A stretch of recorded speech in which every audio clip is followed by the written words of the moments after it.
John walked into Thanksgiving dinner the same way a raccoon walks into a dumpster. Cautious, calculating, knowing full well he had a history with everyone in the room.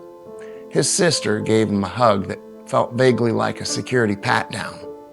His mother smiled with the energy of a woman emotionally premedicated for the holiday. His nephew, who was 7, looked up and asked, "Are you the drunk one or the other one?" John blinked. The turkey blinked. Time briefly stopped.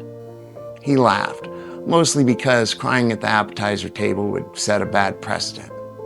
You see, for years, John had been the family weather system, loud, unpredictable, capable of ruining a vacation from 3 states away. Birthdays had survived him, weddings had endured him, Christmas had filed restraining orders. Now, sober, he was attempting the most dangerous activity in recovery: eating mashed potatoes around people he had thoroughly inconvenienced for 2 decades. He had already made his verbal amends, written letters, returned voicemails from 2014, and even apologized to a cousin who, frankly, also owed him an apology. Whatever. The 9th step had been emotional cardio, and the 10th was the actual marathon. Because amends, John was learning, were not a one-time confession booth coupon. They were a lifestyle, a daily refusal to be the human tornado he used to be. So at dinner, when his uncle made a sarcastic comment about his new personality, John didn't throw a dinner roll. He didn't draft a counter monologue.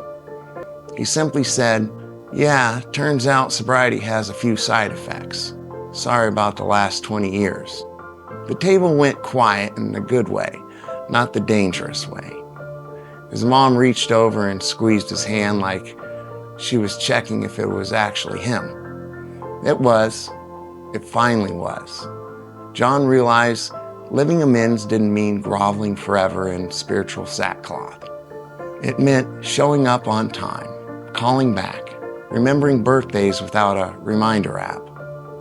It meant becoming the kind of man his nephew would one day brag about instead of whisper about. Because real amends are not paid in apologies, they're paid in changed behavior. And a sober life lived honestly, day after day, is sometimes the loudest apology a family ever hears.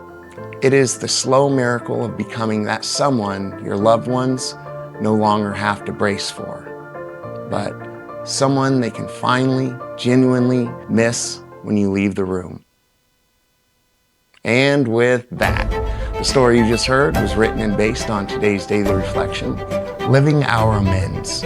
I'm Sam, a grateful alcoholic. I hope to catch you for another brand new story tomorrow morning. If you enjoyed the episode, please hit the like button. And thank you for sharing a warm cup of reflection with me this morning.